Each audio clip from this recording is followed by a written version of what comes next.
Nice and focused and lovely. And perfect. Will you do me a favour? Will you tell me your name and where you were born and reared?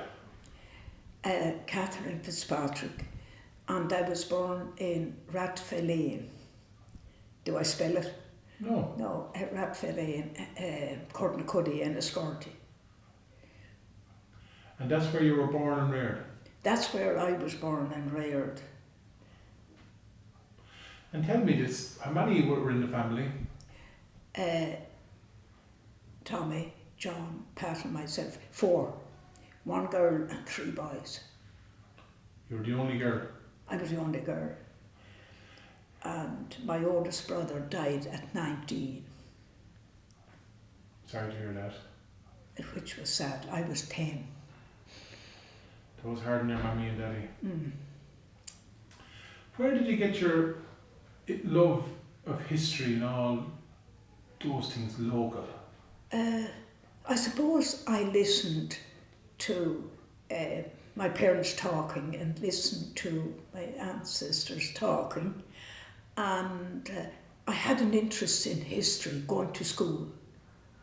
Even though it was in Irish we were learning, I still had a great interest in Irish and history, geography. I'm going to start at the start of the year, and I'm going to talk about certain things we may have done years ago. Yeah. Now, do you remember Christmas years ago? Christmas years ago? I do indeed. We were young. We thought Christmas was the greatest event anymore, and we went to bed early because Santy mightn't come if we weren't in bed and gone to sleep. Tell my mother, don't lock the door in case. Oh no, she said, we can lock the door, he comes down the chimney. And you left a bottle of Guinness and a mineral, and he could have either, whichever he wanted, but you left something for him, a treat. And you wouldn't go to sleep, but you'd wake in the morning, 6 o'clock maybe, maybe before it, to sneak out to see what did Santy bring. Or did he come? And the excitement was then because in the country where we were, there was only one mass in the Cursi church at that time because the priest had to cover down to Davidstown as well, to the parish church. So we'd be going to mass 7 o'clock in the morning for 7:30 to 8, like, you know, when mass had been, because we'd walk 2 miles. And we'd be delighted with ourselves because we'd be going to tell the others what we got and see what the other children got, and we'd be walking on potholes on the road and we'd breaking the ice. It was a good memory. And do you remember any of the toys you got off Santy? Oh, of course, always a doll, and sometimes snakes and ladders were popular because they were good for mathematics, like and the blocks, like, you know, building blocks and all those. And of course, the doll was part of it. And when we were small, a rocking horse was great, except not to be a row about it. Who owned it? And tell me this, when did you put up the decorations? Christmas? Christmas Eve. But the main decoration that time was holly, and the holly had to have berries. And every house had a dresser, and the holly would be around the dresser, down across the shelves, on the window ledges, you know, and across on the window ledges, and anywhere that when someone had come in, they'd see the holly. It was the main symbol of Christmas. Did you put up ivy? And we had a little crib. A little crib? You put up the crib. That was Christmas Eve. That wasn't, the baby wasn't put in, like, until my mother would put that in overnight, like it would be there in the morning. So you did that. Did you ever see anyone decorating the house with ivy as well? Yeah, a lot of people did. Now, we didn't particularly, but it was just the holly. But my neighbours, a lot of them did decorate with ivy. Ivy, holly and ivy. Did you have a Christmas tree? We did, but for some reason, we did the odd time, but for some reason we weren't big into the Christmas tree. We were more interested in Santy leaving the presents and the parcels. And we weren't big into Christmas tree, really. Like, you know, we probably did have once or twice, but we weren't big into it, have to say. And you had a crib? Oh, we had the crib was very important. And the holly and the bit of ivy and all of that. And the holly had to have berries. And did you ever get the straw from the crib at the church? We did always. We took a little bit of straw because the crib was blessed. The priest would bless and incense the crib in the church. So we would always, my mother would always take home a little bit of the straw. And then if there was thunder, lightning or danger or anything, they'd take down the blessed straw. And if the fire was thinking about advancing too fast, you're going to have a chimney fire, bit of the blessed straw in. And it would quench it. A piece of the blessed straw? Blessed straw, the crib straw. And you were telling me you take a piece of the crib straw from the church, yeah, and then use it in your own crib? Use it in your own house, yeah. And you'd have it for the whole year. And did you ever see people putting the blessed straw in their purse to have money for the year? No, I didn't particularly see that, no, but I suppose they did all those things in the past. And tell me this, when you think back at Christmas, do you remember your mother cooking the Christmas dinner? Oh gosh, I do, yeah. The vegetables would be prepared Christmas Eve evening, and then you just have to cook. And I remember before we had a cook or jubilee cook or cooking on the fire. I can remember cooking the dinner on the fire, the crane over the fire. And tell me this, did you boil the spuds and do everything in the skillet pot? You did, but she cooked the meat the evening before, and then you only had to reheat because then she only had to cook the vegetables Christmas Day. And what vegetables would you have? Potatoes and sprouts. And I didn't like them. That's how I know it was sprouts. And peas, whatever one liked. But the sprouts were supposed to be Christmassy, but I didn't like them anyway, so that was that.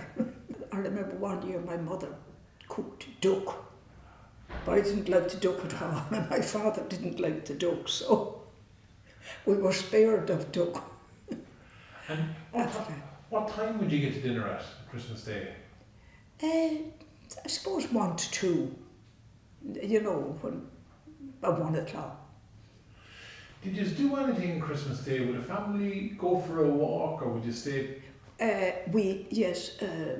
Oftentimes we'd go back to the church to visit the crib, if the weather permitted, like, you know, the weather was nice because you're walking. And if we didn't go then, we went the 1st of January or the 6th of January, the day that the weather permitted for us to go. Because in our church at that time, when I was very small, we didn't have our own crib. So we went to the nearest church, which was Caim. And we walked 2.5 miles to Caim to visit the crib. That'd be a big day out for you. Oh, it would, because my mother would have sweets. She'd have bought sweets and she'd have sweets to give us going on the journey to and fro. And tell me this, did you visit the graves at Christmas? The only one in our cemetery, it was my oldest brother. So of course we visited his grave because my grandparents and all were Bunclody cemetery. So we were a distance from them.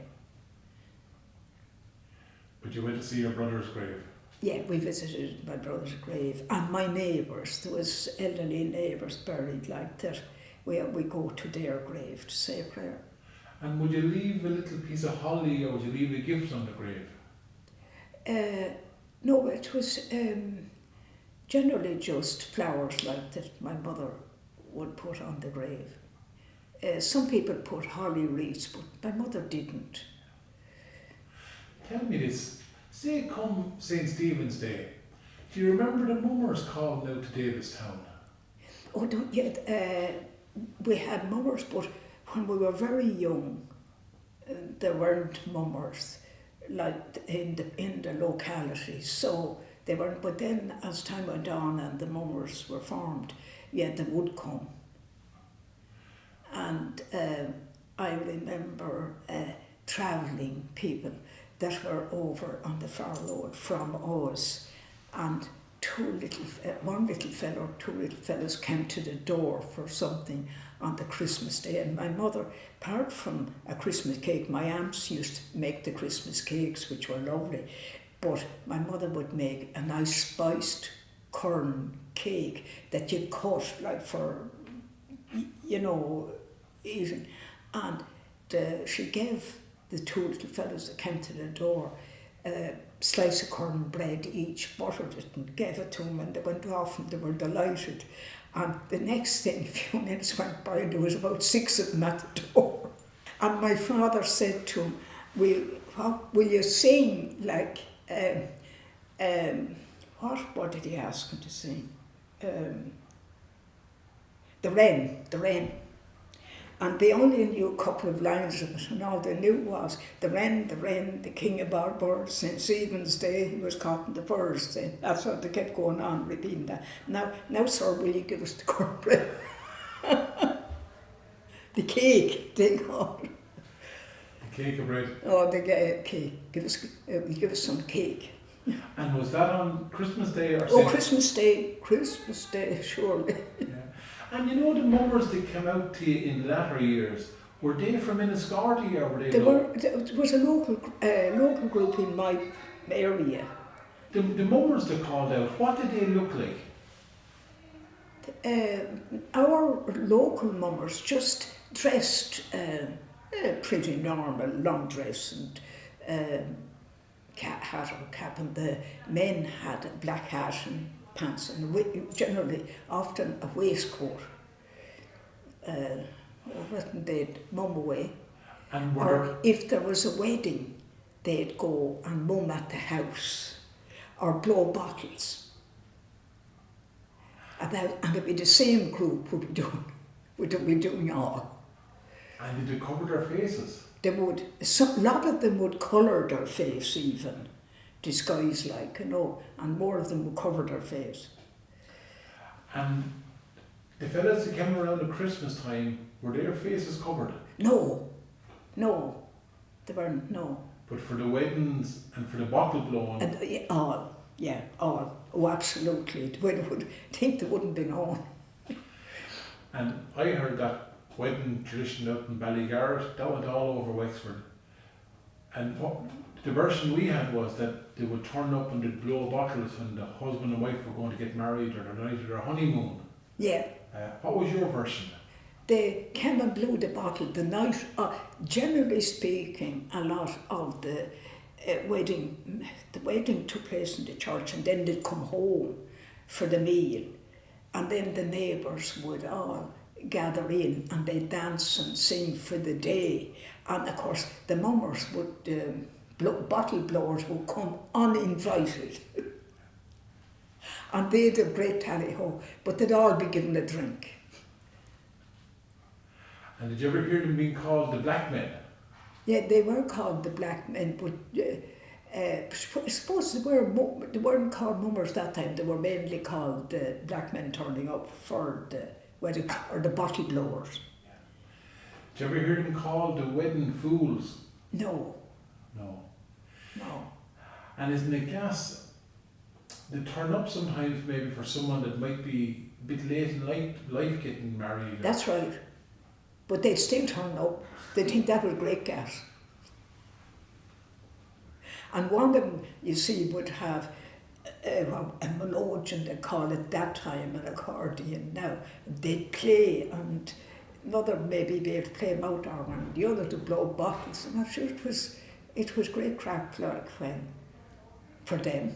And they get into the house then and they'd be given a drink or be given something. And tell me this then, you know nowadays New Year's Eve is a big day, or New Year's Day. Was it a big day when you were younger? Not particularly. I don't remember anything extraordinary about New Year's. Did you do anything? Did you know when it come 12 o'clock, was there any things you might do in the house to welcome in the new year, for example?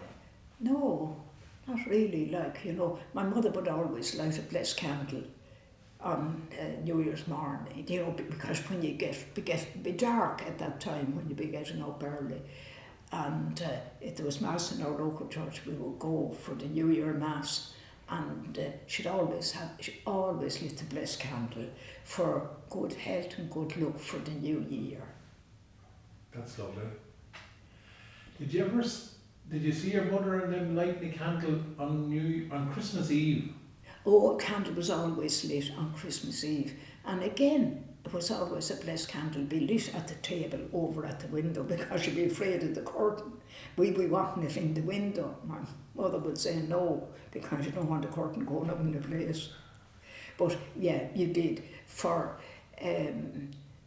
we taught, of course, the way, well, not necessarily Santy, but that where the wise men now would know where to come to find baby Jesus, that they be on the road, that would help them on the road. And did any of you get the job? Did the youngest child get the job, or did your father light it, the candle? I imagine it was my mother lit the candle. I imagine it was my mother. Was it stuck down into a bucket of sand, or into a turnip, or a big spud? No, there was a big candle holder for safety. And come back to New Year's then. So your mother would light the candle on New Year's Day for the... Did you ever see neighbours going out at 12 o'clock on New Year's night and banging saucepan lids or any of that kind of carry on? No, they did do it, but I didn't see them now. They did. I suppose it would be the people into mumming that would do that. Do you ever hear the men firing shots in the air with their guns on New Year's? I remember them doing it. We'd hear it in the distance, but we wouldn't. We were terrified. I was terrified of our shots being fired. But you would hear them in the distance. So you heard that? Yeah, you would, yeah. And then come along then to say the 6th of January. Did you call that Little Christmas? Little Christmas. Yeah, that was Little Christmas. And did you have another dinner that day? We probably, we did, of course, and some of the Christmas cake was kept for Little Christmas Day, especially, like, you know. And I remember an elderly lady lived over the road from us, and she was on her own. She lived to be over 100, but she was surely 80 to 90. But my mother, after the Mass, if there was the second Mass, my mother would cut a square out of the good Christmas cake that my aunt made. She was a confectioner, and she cut a square out for her and slip over. And you went to the pump over at the crossroads for the water that time. We didn't have our own well, and she'd put the parcel down in the bucket and go for a bucket of water, even if she didn't need it, because you'd have water in, but she'd put it down in the bucket, and she'd go to the neighbour's door, hand her in the parcel, and she'd be thrilled with her square of cake. Oh, that's lovely. And I remember my aunt used to post the cake in a box in the parcel, and the postman came round on the bicycle that time, delivered the post, and he'd have the parcel on the front, a bracket on the front of the bike. And the old woman said to my mother one few days before Christmas, Mag's cake came. And my mother said, how did you know? Sure, I saw Mick daily with the parcel on the front of the bike. And she was thinking about getting the piece of the cake. And where did she post it from? Where did she post the cake from? She was in Enniscorthy first, but she went to Dublin to work in the confectioners, and she posted from Dublin. But it'd be in a proper box, and there'd be shavings on the top, and she had great work opening it. Great excitement, lifting the shavings off and reading what was on it. Here's one for you. Do you ever remember people posting over a turkey to England? Oh, they did, yeah. We didn't have anyone in England to do it. Oh gosh, they did.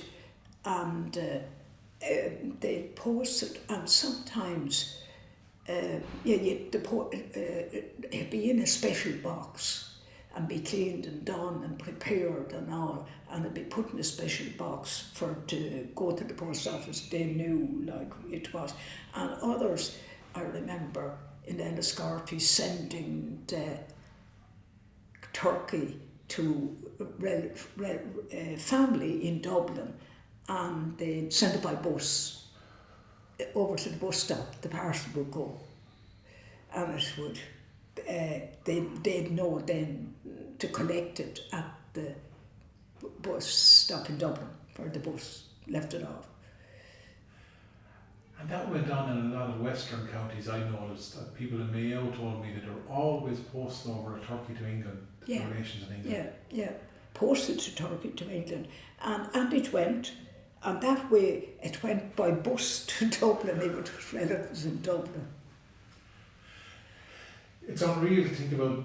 No one would believe that now if you told them. Yeah, they wouldn't believe it, but it's fact, it is absolutely true. But I remember an elderly lady lived, she had worked in Powers in Waterford all her life, distillers, a housekeeper in it, and when she retired she came back to, she was in her 80s I suppose, she came back to the family, and she didn't know my mother and father that well because they weren't there when she went to work to Paris. They were up in Bunclody still. But she came over anyway, and it was Christmas Eve. And she came in, and my mother made tea for her, and she gave her some of the cake, not the one that had been nice to be cooked Christmas Eve, but my other aunt had made a beautiful fruit cake, and she gave her some of that. And she said something to her that Tommy and the young lad are gone up to the forest to get the holly. And she said nothing for a few minutes. And she said, is this Christmas? And my mother said it was Christmas Eve. Whatever her name was, Katie, it's Christmas Eve. And she took up the piece of cake and she said, that's the only Christmas I'll see. My mother said, you come over any day in the week.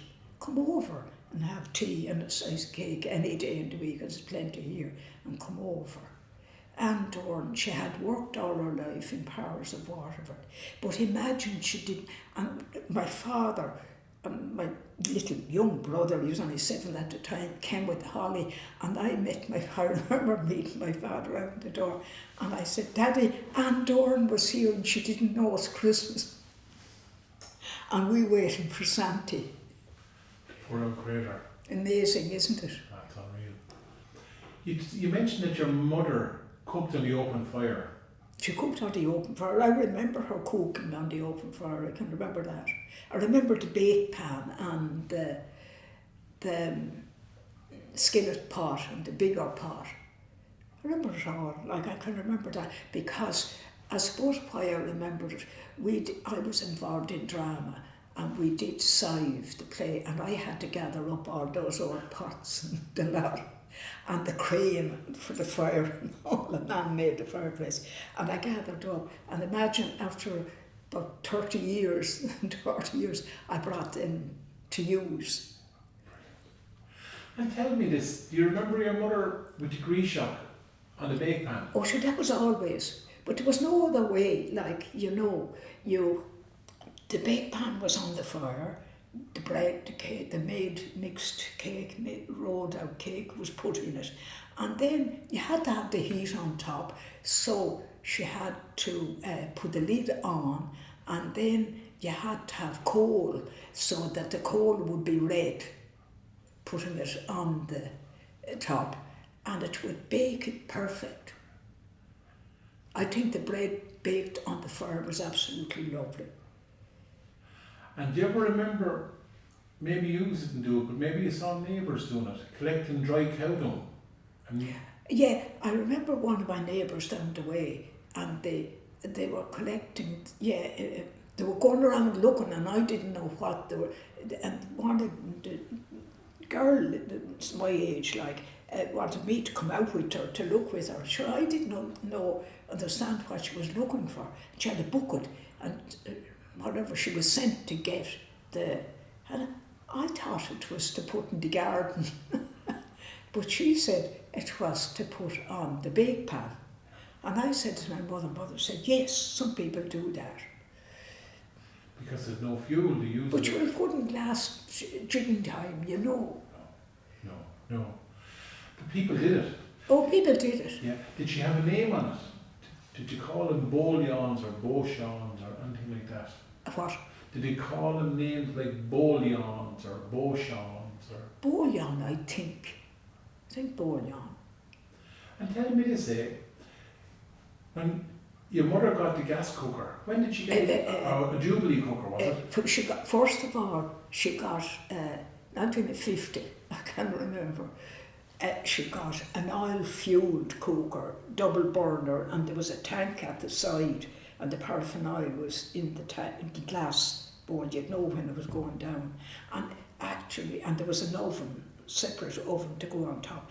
And the bread and everything that was cooked on it was beautiful. We always thought it was different. Maybe it was the heat was coming up from under, I don't know what it was, but beautiful. That was 1950, I remember that. God, 1950. Yeah. And when did she get the gas cooker, can you remember? She got a Jubilee cooker after that. She never had a gas cooker because my mother didn't like gas. She was afraid of gas. So it was a Jubilee cooker then. Some years later, the Jubilee cooker took solid fuel, and it was good, it was handy. Was she afraid of electricity when it came? I don't think so. But I don't think so. It was gas. She had a thing about gas but then someone said to her, you can have a gas cylinder outside and bring it in. But anyway, it was a Jubilee cooker came to. But I remember my neighbour, the elderly lady that lived on her own, and as I told you, I remember when the rural electrification came, and she only got 1 or 2 lights in for the first hours. And she said, oh, Mrs, what are we going to do? They'll see into the corners of the house. Because everything will be bright. Yeah. And her house was always spotless. She was always whitewashing and everything. Oh, God, Mrs, what will we do? She said, there won't be dark corner in the house and see into the corner. That was her worry. Yeah. You must have seen some change in your mother's life, going from cooking over the open fire to getting a cooker. It was. I really look back and I think it was the most wonderful thing for her anymore. And cooking the breakfast, and my father worked a foreman with the council, and he'd be going early, because he couldn't be later than the men. And an early breakfast and we were going to school and going to secondary school, and the porridge would be made, and it was terrific to have the oil fuel cooker, and then when it came to the solid fuel cooker. But I remember the oil fuel cooker was such a gift at that time for starters. Yeah, absolutely. Changed the lives of women. Oh, it was a change in life, it was great. Yeah. And tell me this then. You were saying earlier on that you'd be dragging a bucket of water. Bucket of water from the pump. Yeah. Where was the pump? It would be a 10-minute walk over.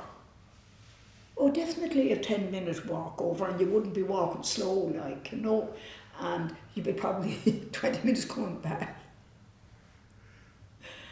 Oh God, I remember it so well, and I remember going with my brother that died to get a cold can of water, just for cold water. The water was really cold for cold water. And I was carrying, because he had crutches, I was carrying the can, and I was saying to him, it's cutting my hand, it's cutting the can. And my mother wound cord around the can for to stop the can cutting, to have cold water, fresh water. But when the bored for the well for the water, 1967, we bored for a well, and it was a gift for my mother and everything. It was a gift to have your own water. And before that, dragging water from the pump? Oh, yes, and for washing and everything, drawing water, like it was terrible. It was really hard labour, because the pump could go dry, the suckers weren't going down far enough, and it was a very dry summer by the end of July, and the springs wouldn't open then until September, the end of August, so you could be a month bringing water a distance from a well. And you could be going to a spring well in a field somewhere. That's right, spring well down the hill, like, you know, you'd go down across a bog field, like, to get it. And now all we have to do is turn on the tap. That's right, turn on the tap. And they think they're killed. And I try to tell them that they don't realise what people did. Now, at my grandfather's, up where my mother's home and my father's, they were a couple of fields down from the mountain, and they had water, you know, stoned along, coming down from fresh water from the mountain, and they had the spout. And you catch the bucket of water at the spout, and they'd never need water for washing potatoes, washing vegetables, washing clothes. You had only to get the buckets of water from the spout. Now my mother missed that terrible when she came down the country. We were so far from water. Because she was reared up in Bunclody. She was reared Traan, Bunclody, and my father was Laslack in Bunclody. So they were both Bunclody, and they were both used to having water. Coming down from the hill. And like my mother always said, water is the first thing you need coming into the world, and you need it going out. She's dead right. Isn't it? My own grandmother, when she passed away, she asked for water from the holy wells before she died. Right. And the wells that she remembered. What did you say again? It's the first thing we need when we come into the world is water. And it's the last thing you need going out is to wet your lips and give a drink of water. Yeah. Tell me this, when we're talking about water, were there any holy wells near you growing up? There was, it was a couple of miles up Killanne, St Anne's Well, Killanne. Now there was down Ballybrennan as well. I don't know who that was dedicated to. There was a well, and it was said a blessed well, and I really think it was, because the grotto is there near it now, if you notice, in Ballybrennan. And that is a blessed well. And the one in Killanne, the blessed well in Killanne had a healing for sore eyes and warts and things like that. And there was no doubt about it, when people would use the water, bring home the bottles of water, it would. And they'd be going, a woman in Enniscorthy said to me that the son had warts on his hands, and she had to bring the doctor and bringing them everywhere. And she said, do you know where the blessed well in Killanne is that is supposed to be a cure for warts? I said, I do. And she said, if I go out, will you bring us up? I will, I said, yeah. So they came out, she brought the young lad out, and within a week there was no warts on his hands. Now, whether it was the blessed well or the chemical in the water, but the warts were gone. That's a lovely holy well, isn't it, St Anne's? St Anne's Well is lovely. St Anne's Well is lovely in Killanne, and they have the rosary and the procession down to it on the feast of St Anne. And what date is that? Do you know? Something in July. Feast and 26th July, because when we were children, there'd be a little bit of maybe, do you know the way they used to come out of town and they'd have stalls and goodies the children would buy, and that would be set up out at the road, and that would be in Courtnacuddy at the bottom day too. But we used to say to each other when the school would be closing, are you going to the pattern Killanne? Because we'd be going to get something. It was a big day out. Yeah. Do you ever remember the traveller women selling the paper flowers at the pattern days? Do you remember that? Do I ever remember? Traveller women making crepe paper flowers I and don't. selling them at the pattern days. For the pattern, I don't. But I remember making them myself in Enniscorthy for the procession. Doing the baskets for the street, like where the Sacrament procession would go from Shannon Church, St. Senna's Church, across the town to the cathedral. And they'd have, now it was down as far as the bridge from the Mercy, from the Shannon Church. That's as far as we made the baskets for, and then they could make them across the town for the other. But I remember a lady in Temple Shannon, she said to me, will you come back? I was going back at night for a week, will you come back to make roses for the baskets? But we do a lovely job on them. And was this for Corpus Christi? Or what? Corpus Christi was the procession. Yeah. Corpus Christi procession. And it was the eve of that we'd be making the roses, the baskets. And where would you put them? They had, the men would have brackets up on the street and strings going across and the baskets are behind. Oh, they put great effort in that time to preparing for the Blessed Sacrament procession. And lovely and colourful, I'd say. Oh gosh, they'd be praying for a month for that. Yeah. Because Donoghue's Limited was where they stored the arches. They assembled them then there, and they stored them for the year. And what year are we talking here, roughly?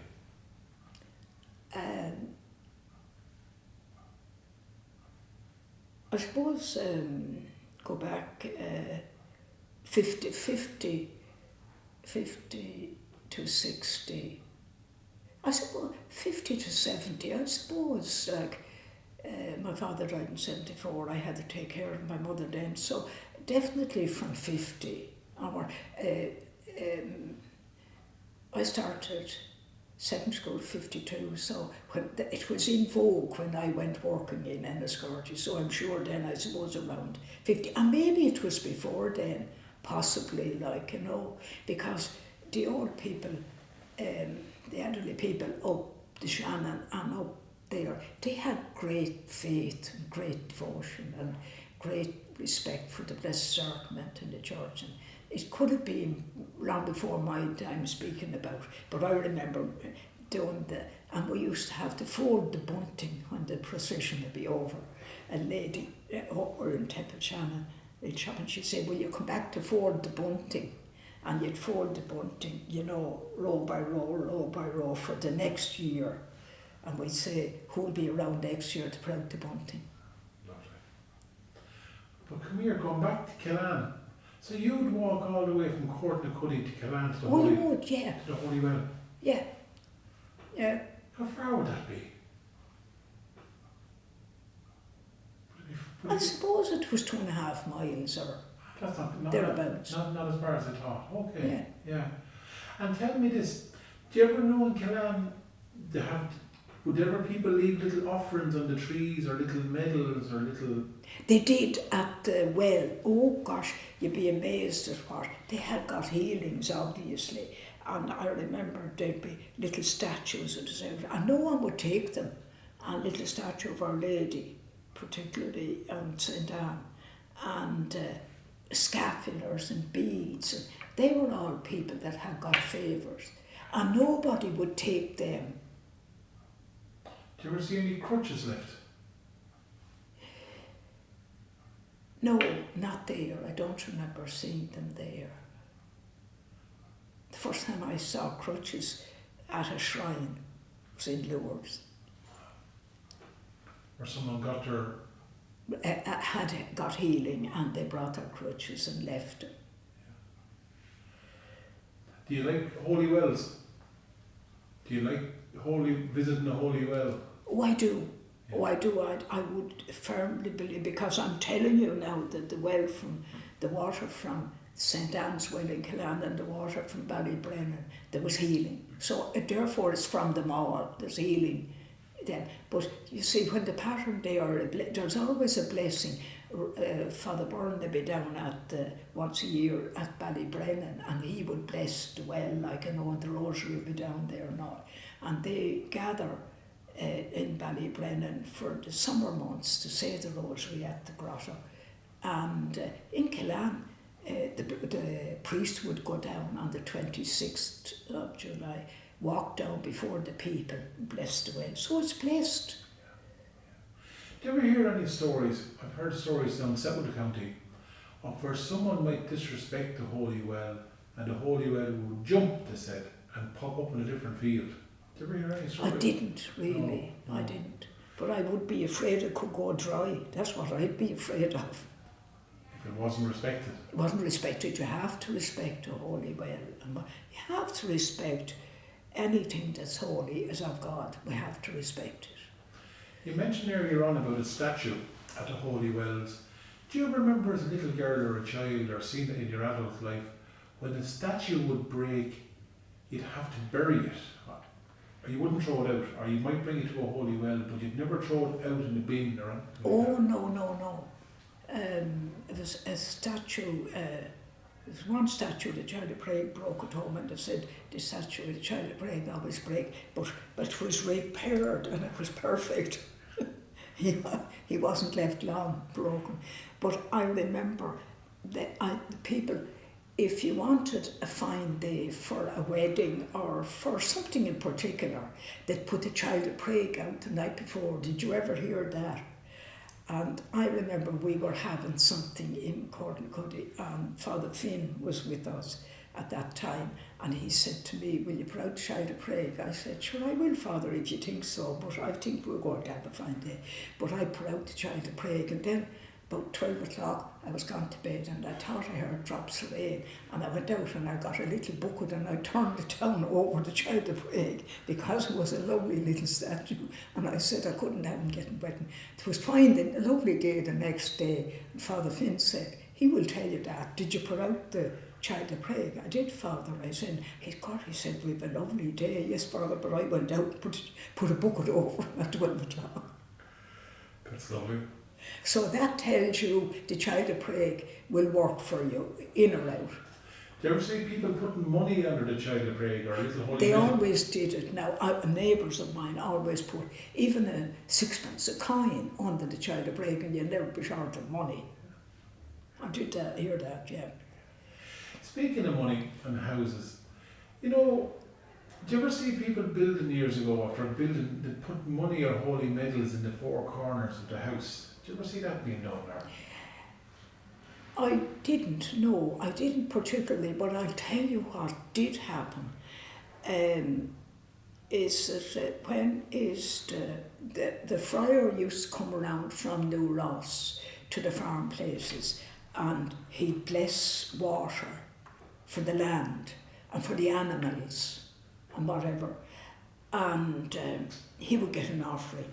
And my mother said when she was a child, she'd go with her grandmother to the four corners of every field and sprinkle the water that the friar had blessed for the land, and they'd put it on the cows or whatever, the cattle, whatever stock, the horse, because they were depending on the horse at that time, and the sign of the cross would be made on their backs with the water that the friar had blessed. But they did do that. They went to four corners of the field. It was supposed to keep Traans away, and Traans used to, you ever see a Traan? They're a wiry worm, and they eat the grain of corn that you sow. So that's why a crop would be poor if there was too much Traans in the land. And that's what used to Traan water, used to call it. And will you spread it on May Eve? Or did you do the Rogation days with that? No, there was a week in the year, Rogation Week, and you went around and spread the four corners of the field. And they were the the days leading up to Ascension Thursday, wasn't it? Yeah. That's them. The Monday, Tuesday and Wednesday. I think there's Rogation Week in 4 times a year. A Rogation Week is 4 days set aside in honour of the Lord. And there's the spring, summer, autumn and winter. That's, if you were to really go do the Rogation, there's the 4. Four times in the year. 4 times in the year. I've only heard one now. That's interesting. That's Yeah. good. Yeah. Now, speaking of days, you ever, as a little one, do you ever hear your father or mother talking about the borrow days? Yeah, but March was a rogue. If it hadn't skinned the old cow in the last day of March, it'd borrow a couple of days from April. Yeah, exactly that. To finish it off, yeah. Yeah. And the old lady that lived near us, it would be very cold. I'd hear saying to my mother, "Oh, it's one of the borrowed days, Mrs." Are you serious? Yeah, oh she would. Oh, she'd always say it. She didn't like the cold weather, and she'd say, "Oh, this is one of the borrowed days, Mrs. I hope there won't be any more." And skin your poor old cow. The borrowed days would skin It was your... finish killing the old cow, they used to say. Finish killing the old cow. Skinning the old cow. Skinning the old cow. They'd say, "Oh, this is..." Did you ever hear them saying it's so cold it would skin a cow? Well, that's what that came from. That saying. I heard that story in every corner of the country. Up in Donegal, Galway, yeah. Now, tell me this, when we're talking about days. Earlier on we were talking about Little Christmas. Do you ever remember Little Christmas taking down the holly, and what did you do with it when you took down the holly on Christmas Eve as a child? Taking down the holly, Little Christmas, sure, the holly was burned. The holly that came down was burned then. Do you ever hear some of the old people talking about keeping a piece of the holly up and using it for Shrove Tuesday? No, Didn't I hear didn't. But the blessed palm, that was kept for, the blessed palm was kept in every house. And a piece left up at the Sacred Heart picture or a picture. And that was there for the year of the blessed palm to protect the house and the family. And that same blessed palm was used to make the blessed ashes for Ash Wednesday. The following year. Tell me this as well. You know, when Christmas Eve would finish and you'd be into January, did you have any dates like Handsel Monday? Was that a big day with you? Did you ever hear of a date called Handsel Monday, where you'd give money to a child on the first day of the new year? Did you ever come across that? No. Hansel the child, no, I didn't know. No. Now, you know when, say, Christmas Eve would finish, and what was the next big day in your calendar year? Was it St. Brigid's Day? Or was it Feast of St. Mogue? Was that a big day at all? Well, Stephen's Day, of course, followed Christmas, and there was the winefall of Christmas was still there. You were expecting a bit of Christmas still for Stephen's Day. Yeah. And then there was nothing really until Easter. Yeah. Was St. Brigid's Day a big day with you growing up? Did you make St. Brigid's crosses when you were a little one? St.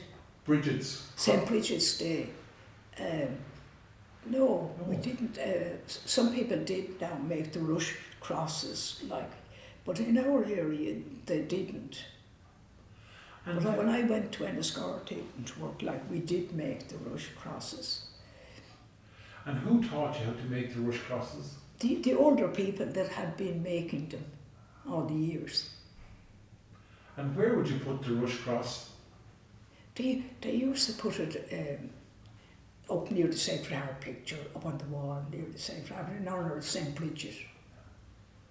Apparently, St. Brigid, the rushes, she made the first rush cross, I think, because they didn't, it was in the early faith, the early church in Ireland, And she was a great woman, Brigid St. Patrick, and she made the first rush crosses to tell them about the Holy Spirit, Father, Son and Holy Spirit. For St. Brigid, that's why they're St. Brigid's crosses.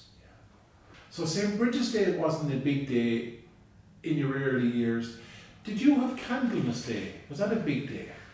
Oh God, Candlemas Day was very important, because my mother would always like the blessed candle for the Holy Souls, Candlemas Day.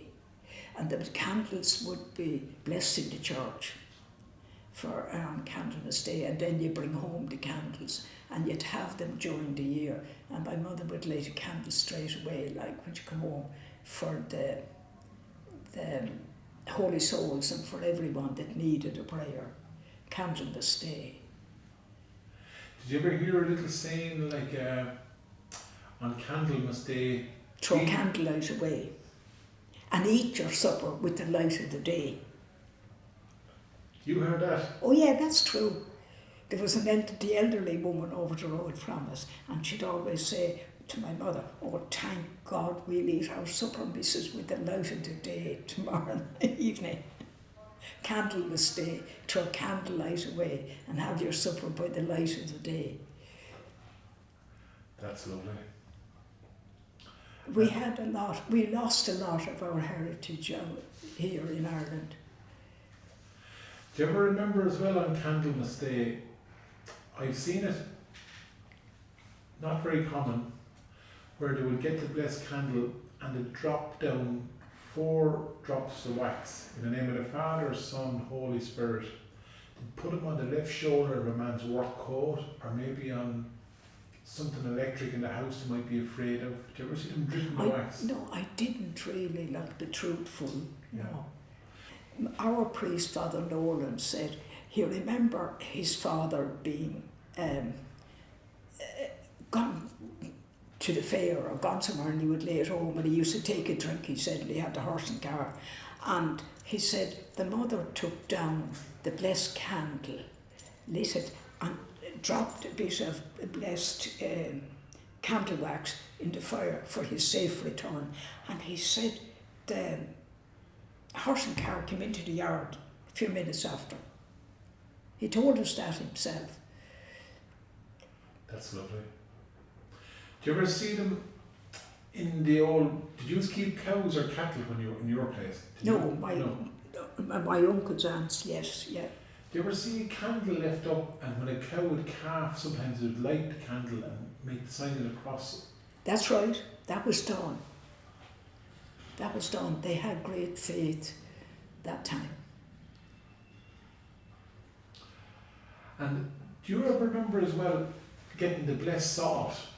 Oh yes, the blessed salt, Easter Sunday. And we were children and we come home from Mass and my mother would boil the eggs as usual, breakfast and boiled egg, and put the blessed, I wasn't mad about eggs, and I was supposed to eat eggs, but she put the blessed salt, had the blessed salt on the table. Come on now, have your egg and the blessed salt. Sure, I thought it was lovely, the blessed salt. I was eating my egg with blessed salt. And you'd have the blessed salt then on Easter Sunday on your egg? Yeah, and my mother making porridge around it, and she always used blessed salt over the year.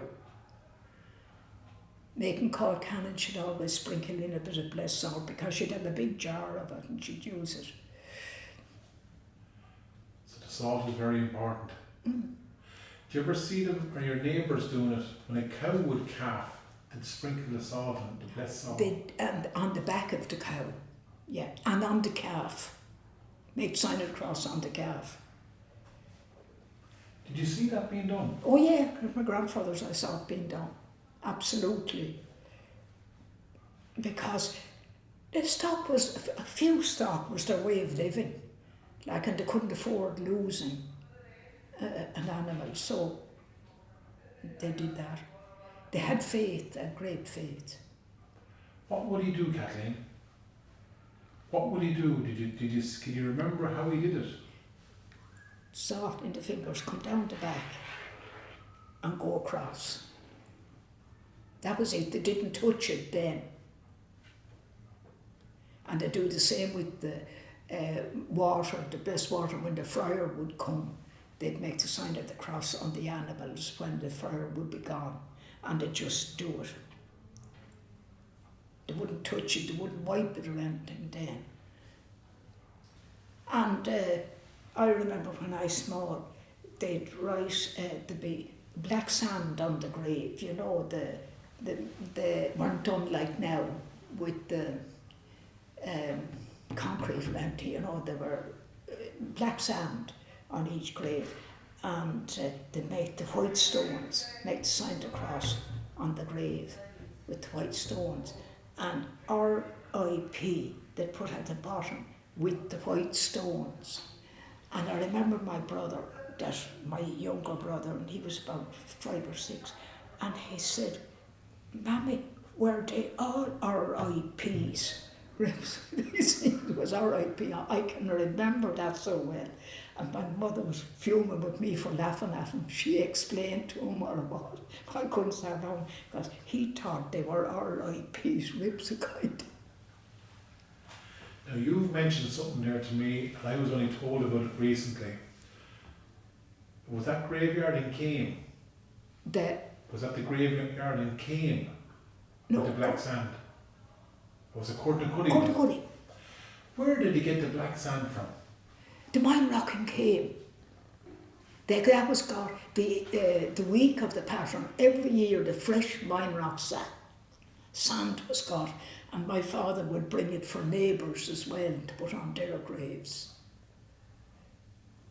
So Courtnacuddy, you saw it being done?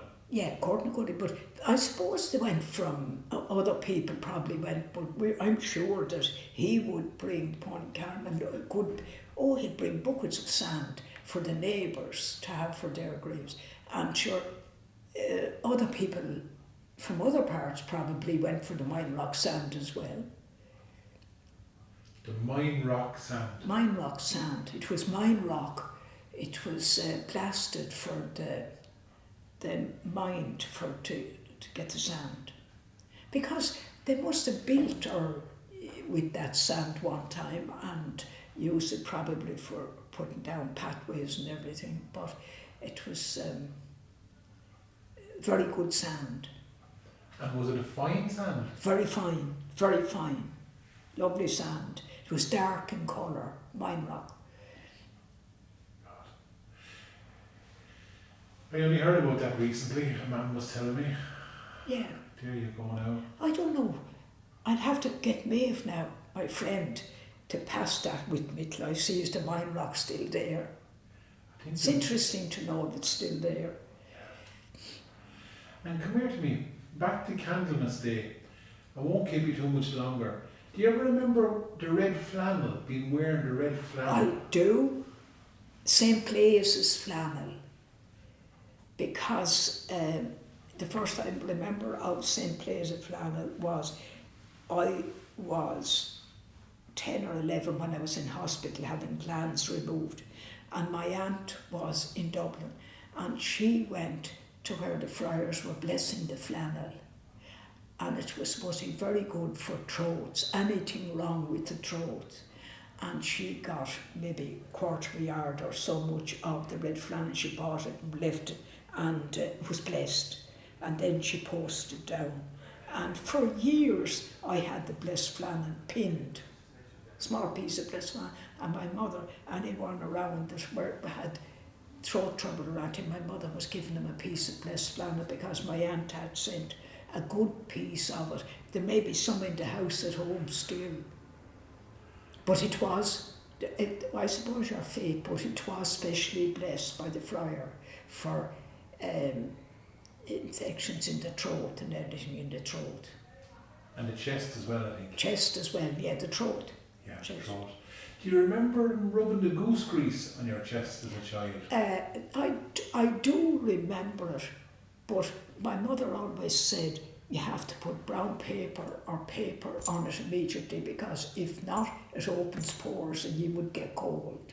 But it was good for bronchitis and chest trouble, but she'd put brown paper on to keep out cold air. because it would open pores and you could get cold. I have some of Granny's red flannel at home. She always kept a bit of red flannel as well. Less than it, yeah.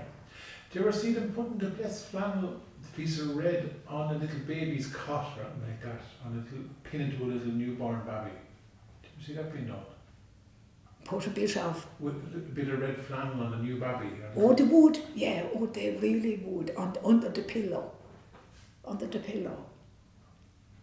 And for years they continued in St. Senan's Church, the missioners blessing flannel on the special day. St. Blaise's feast day, and you go up to Mass and they would, you'd leave it and they'd bless it. But I say that's gone now, all of that. Did you, when you were a little girl, was there a little cord called St. Philomena's cord? Was that a popular thing for you for a child? It was, and I have a feeling there's one of them in my house at home. It was given to my brother that died when he in the hospital, St. Philomena's cord. And you wore it. You could wear it on the wrist, but a lot of people wore it around the neck. And it was red and something. I can remember the St. Philomena cord. Was it red and white? It probably was white, red and white was red. And some of them had a St. Philomena medal at the end of it. The travelling community still wear them. Do they? They do. Very, Yeah. very strong. They have a very strong faith, you know. They do. Very strong traditional faith. Yeah. I haven't seen it like in recent years. I'd see traveller teenagers with them on their arms and stuff. Yeah. They'd wear them Yeah. still, yeah. Yeah, they have. They kept old traditions that we let go. Absolutely. Come here to me. Speaking of letting go, I'm going to let you go to get your dinner. It's 12:20, and maybe we'll continue this chat again someday, can we? Oh yeah, no problem. Will we do that? No problem. Will that- Da